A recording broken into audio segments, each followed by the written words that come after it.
Well, then after that, basically, this little piece right here, I believe right here. Sometimes this one here gets filthy, but it rarely ever does. And if your VCR is eating a tape, then clean that, because that might be part of the problem. But for that one, you want to take the Q-tip out and you want to put it in here, and you just want to gently wipe it. You're only wiping it to clean it. You're not wiping it to soak it. You don't want to get any of this stuff soaked. So, after you've cleaned those things and your VCR still doesn't work, then it's probably something else. But however, in this case scenario, it was working.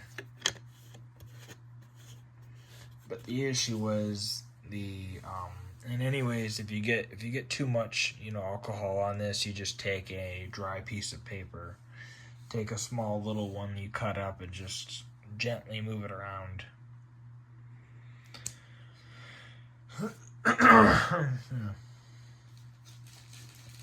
Gently like this. Just gently.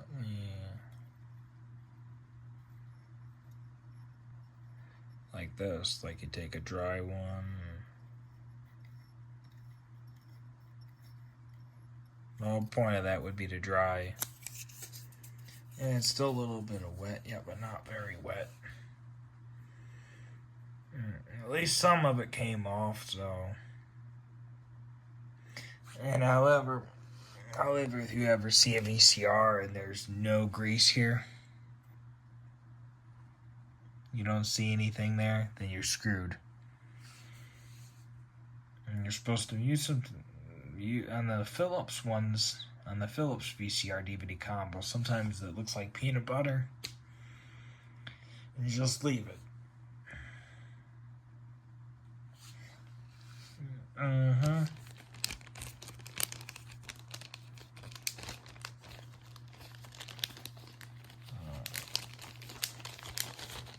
Very interesting. Most people these days would just throw it out and buy another one, but most of the times it just needs a good cleaning and relubrication, and relubricating something like this would be a pain in the ass for an average consumer if they didn't know what they were doing. Well, as always, thanks for watching. Hope you enjoyed. See you in the next one. Bye. Actually got this one right here pretty clean. It took me 3 of them to get it clean. And that's a little sensor there. I think that's an end tape sensor to tell you it's at the end.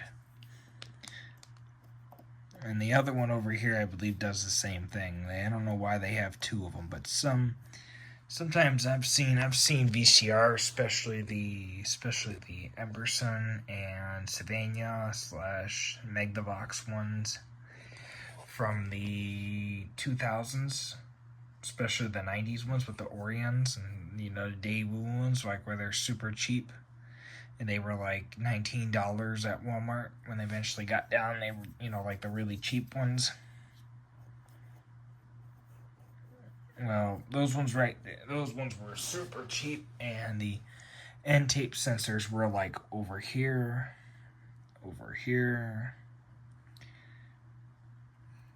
like over here, and the basically the cassette mechanism was so small. It was actually no, it was like the unit itself. It was like the size of the whole box.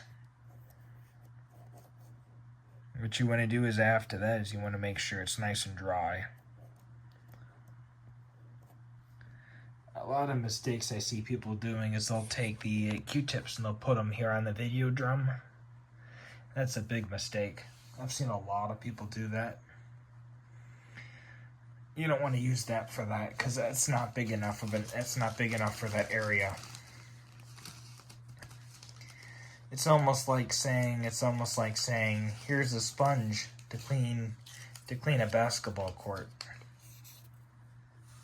And anyways, you don't have to worry about the video head drying, because actually I've never had to worry about it being drying or nothing, because usually it dries.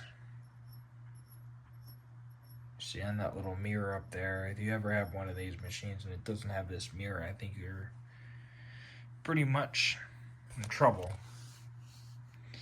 You don't have to worry about this drying on here because it's alcohol. It should dry in like less than 10 seconds. I should probably put the cap on this before I try to read the label. We've all done that before, haven't we?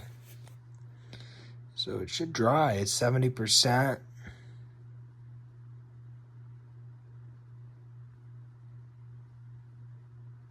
Doesn't say how long it dries, but I know it's supposed to be super quick drying, probably 12 seconds. Anyways, you want to do the same thing to the other side, the other one here. Now that this is wet, what you want to do is you want to rub it on here gently. Because these ones right here are the sensors. Yeah, usually when you service one of these things is the standard protocol is to take the whole thing apart and clean the mode switch. But when I tried this using this unit last night, it worked perfectly fine, so I shouldn't have to do that. But clean it anyways. Look how filthy that it's gotten to be over the years of it just sitting there not being used and stuff like that. And then after you've done that a few times, maybe 3 times, depends on how dirty yours was. Mine was pretty, I'd say, mild. I've seen ones before where they're so dirty that literally the auto head cleaner there has literally gotten itself wrapped all the way around it. And the only way to get it off is basically to take the machine and throw it away. And I've only ever seen that on like single unit VCRs, like where they're just a VCR by itself. You know, like the old ones from like the 90s or like the early like the 2000s ones, like where the auto head cleaners like a red used to be like a red. They used to be red, I think, because the other ones were only, I think, for the VCR DVD combos. That's what they eventually started calling these machines in the later years. And I think right around 2007 was when they started using I think I've seen those sponges just about in every color. So if you have one of these and you open it up and you look inside, the sponge right there doesn't seem to be disintegrating. It might have been a newer sponge this unit might have been serviced years and years ago. I'd say probably sometime around maybe 08. Might have been serviced, and it's probably how old the sponge is. But I've seen them disintegrate and get all over the video head, and you can't. And they're usable. They're unusable. As soon as that gets around on the video head, it's unusable. And you'll see a lot of people talk about that. I mean, it just wrecks the whole thing, and it's basically just useful. And however, cleaning the DVD player, and especially the lens, is unnecessary. You don't have to do that. The only time you worry about that is when the unit itself stops working. And I've never seen that happen before. With Emerson products, I've never seen that happen. I've only ever seen that happen with those Orion Toshibas. The DVD, if the DVD drawer still opens and closes and it doesn't read the DVD, most likely it's the laser needs to be replaced. However, if the drawer does not open at all when you click the button, if you click this button and the drawer doesn't open at all, of course it won't open right now because it's unplugged, but if you have one and you plug it in and you click this button and it doesn't open, you hear a motor running, don't click that a bunch of times. What you have to do is you have to take the whole thing apart, look at the motor, order the motor, hire somebody to replace the motor. And if it opens and closes after that and it starts working after that, then you fix the problem. If it doesn't fix the problem, then it was a bad laser and somebody took the motor out of your DVD player. Or probably for something else to fix another machine. So anyways, that's how you fix that part of this issue. So I think this should fix the problem. The next thing you want to do get yourself Q-tips, maybe a big bag like this. I can't remember where I picked them up at. I think I picked these up at the dollar store. Probably. What you want to do is you want to take a good end of this. See if you can get some alcohol on the end of there. I think this should be wet. It should be wet, but it's not. As you can see here,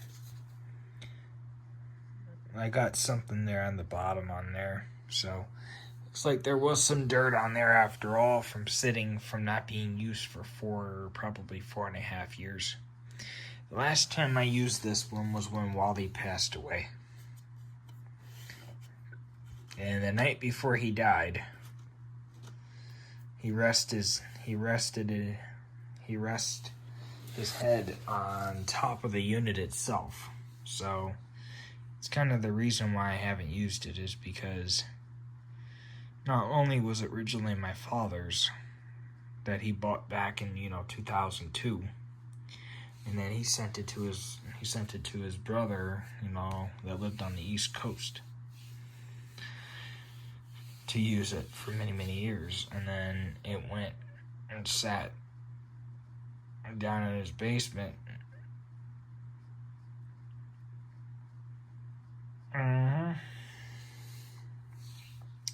So this unit right here actually has a lot of history. It's been back, and it went to the East Coast and came back.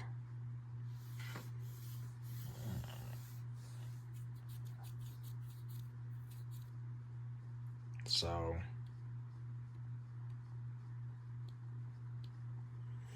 and also too, my father also bought the EWD2204 model, so it would have been 2204 model of this. So it would have been like the one that's gray, and the front of it looks like a generic front, probably more plasticky, more junky model that came out in 04 that was only built for that year. He bought one of those too. I know that because I found the instruction booklet. The interesting thing I think about these Emersons, and this model right here is considered to be high-end, but it really isn't. The only thing that I think is high-end about this is it has the HQ feature, which means that it can put it out in 490p instead of 480. And VHS was originally meant to be at 220 actually. So this right here is actually doubling it, considering the high quality mode. So when you see VCRs that have the HQ logo, they're actually pretty good. From my experience, I've only ever bought those ones used. If I go to a thrift store and I see it says HQ and has that written on the front, I just look at it and think, oh my gosh, it's got to be good. But considering that this one right here was originally sold for $129, actually originally $149, and then around Black Friday of 02 they sold them for, they couldn't sell these, as a matter of fact. When Black Friday came around and they lowered the price by $20, they sold them like crazy. And Funai saw that. And so in 2000, and I believe it was 2003, that's kind of the reason why you see a lot of these older VCR DVD combos, and you see a lot of older ones, and they're either what Emersons, a lot of them are. It's kind of the reason why you see a lot of them, and most of them are Emersons. You get around to 2005. The majority of them are either like the Magnavoxes, or Emersons, or Sylvanias. Because you're going to see a lot of them like that. When you get around to 06, that's when you start seeing more higher end ones. Like the LGs. And things like that. But anyways. Yeah, you can tell for sure. And you see how the video head looks a lot cleaner now. When I looked at it earlier, and I was looking at it, I was like, I think this was last night. And I was looking at it, and I couldn't figure out why the video cassette wasn't playing very well in this one. Yeah, see, it's very hard to get to that. Very hard to get to the sponge. Then what you do is you take this, you put it against here, and then you rotate it gently. Gently, you want to make sure you get your fingers up like this. Basically what you want to do is you want to have one finger like this, like down below here, then one up here. You don't want to press too hard. You gently move it back and forth.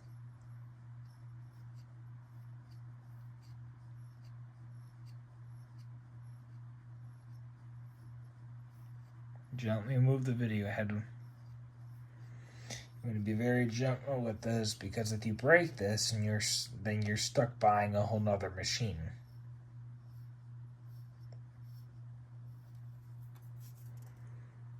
See, I got some dirt off on there, some of it, so probably very filthy.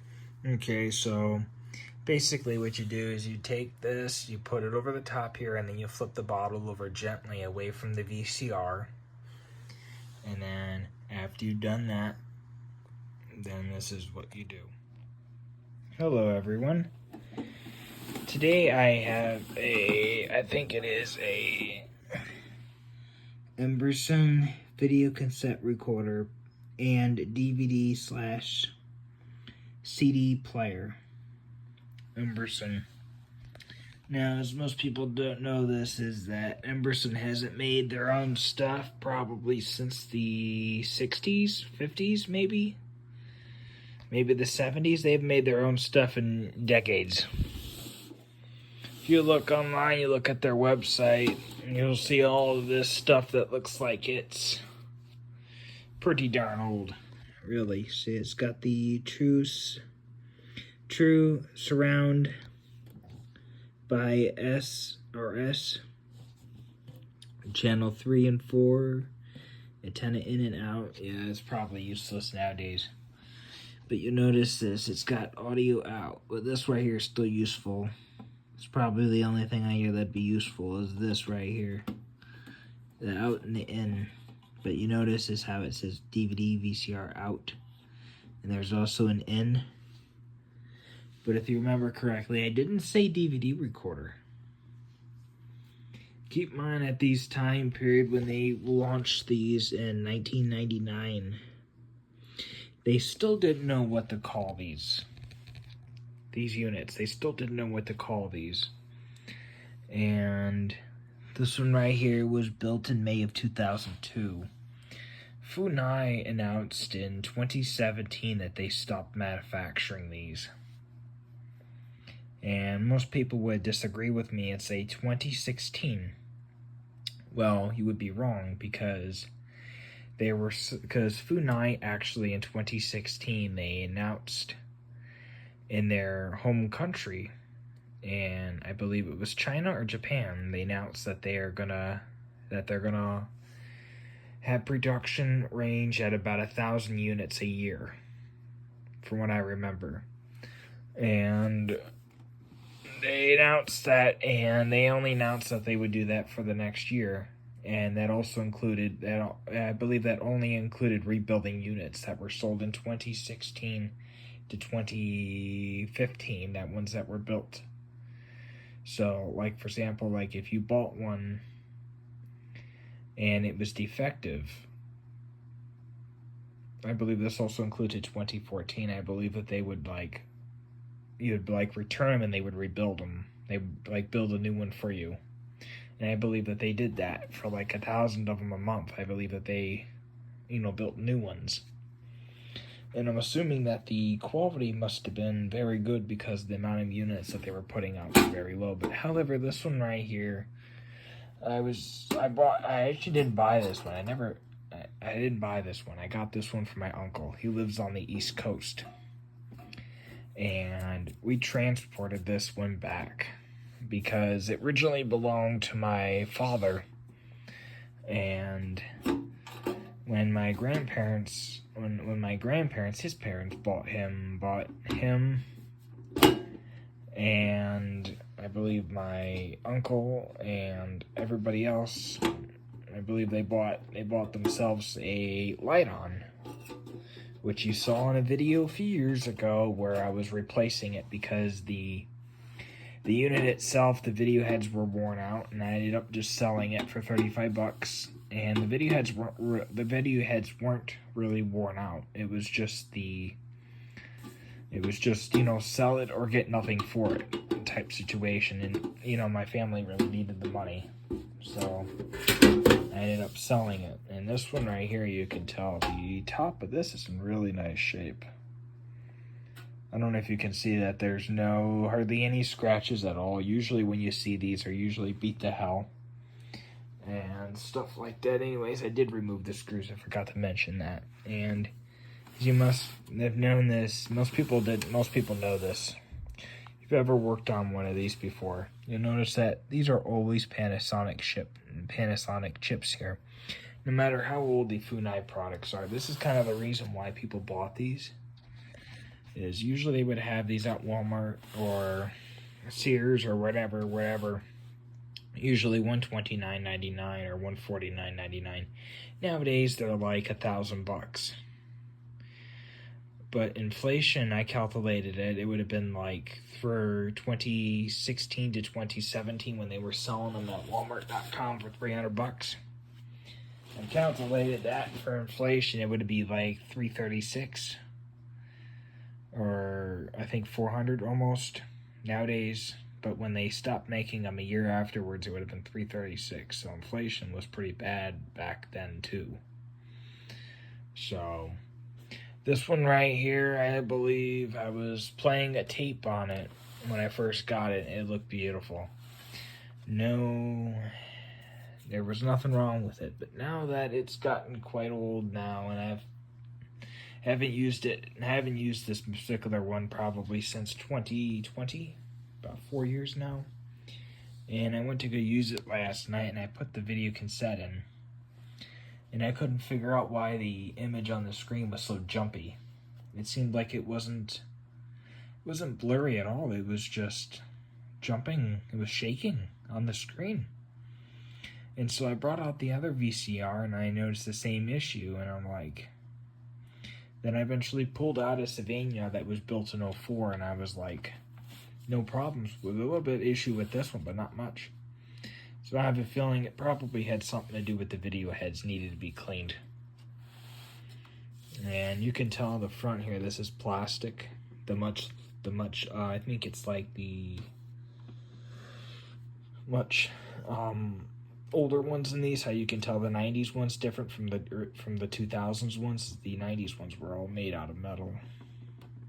The front whole plates, I think, were made out of metal, and they were very, very difficult to get off. These ones are plastic, but we won't be taking those apart.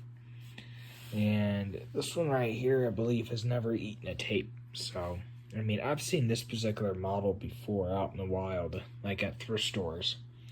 And they've eaten tapes before. I don't know why. I eventually found out, a few months ago, found out why. Because there's a little switch. It's hard to see, but there's no way you can see it from here.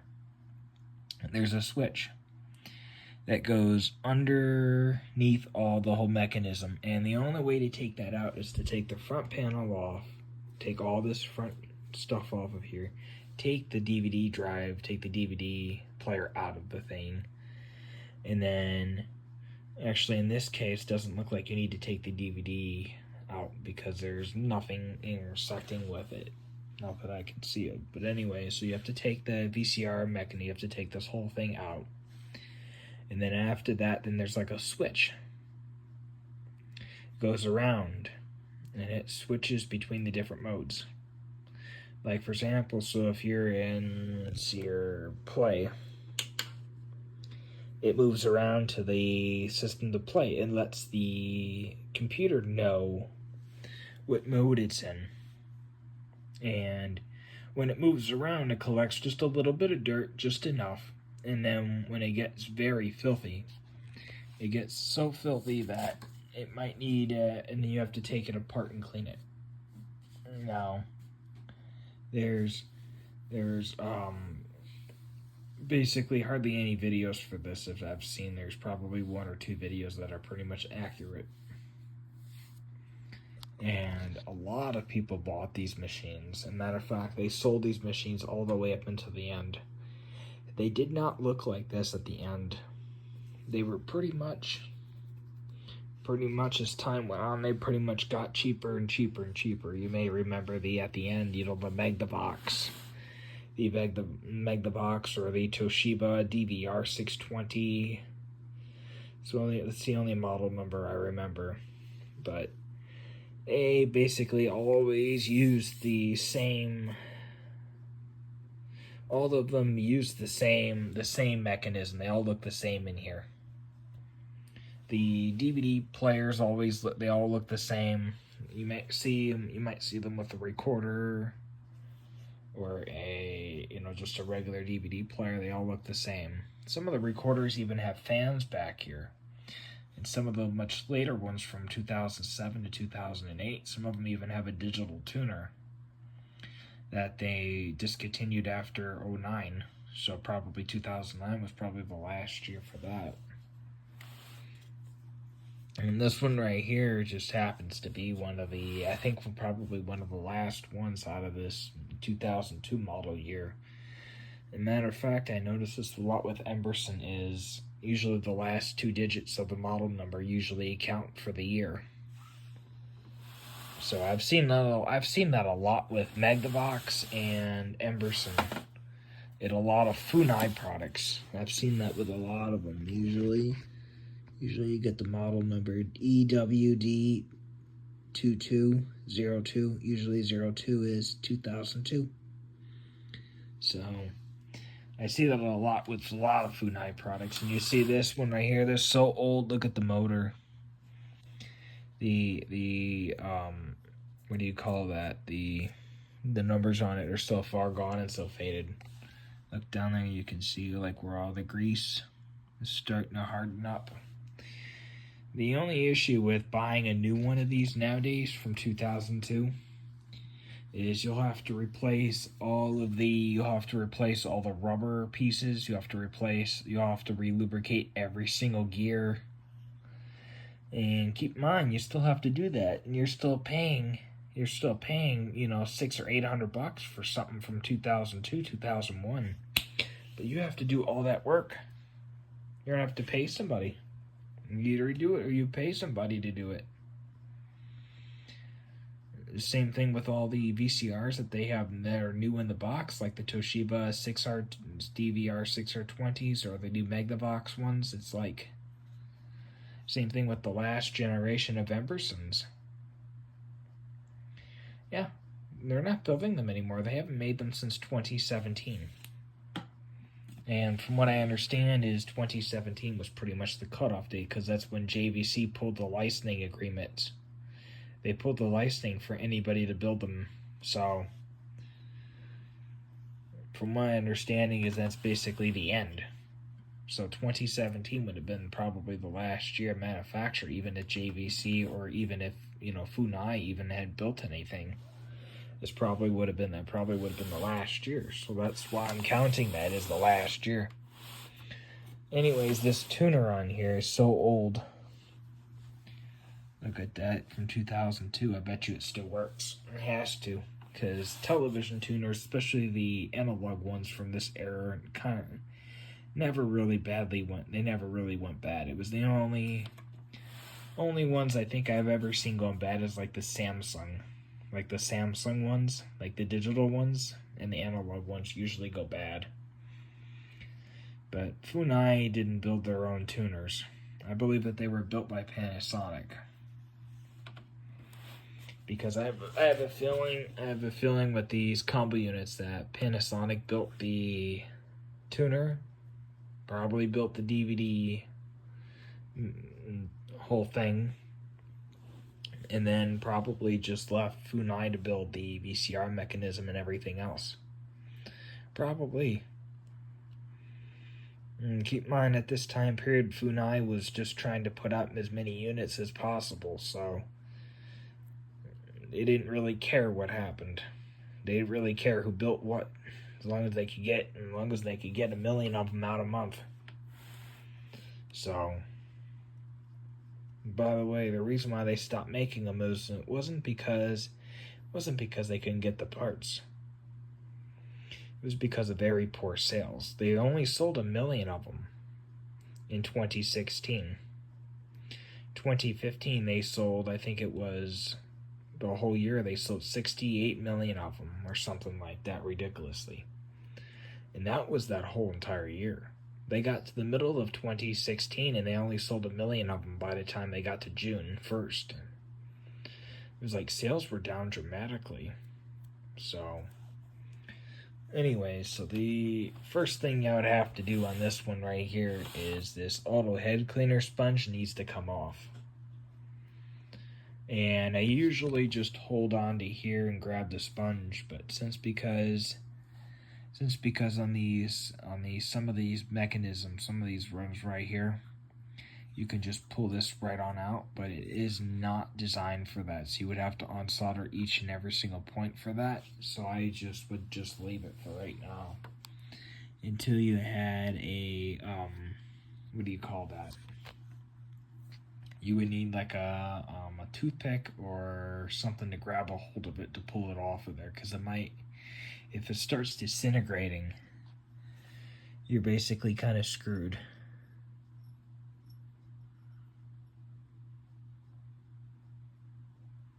So anyways, so what you want to do here is you want to take a sheet of blank computer paper, cut it up, and make sure you get nice big squares like that. Take your alcohol bottle like this. Doesn't have to be new alcohol, it could be old, as long as it's not moldy. And I'll show you what you do with that in a minute. Super Satin Productions.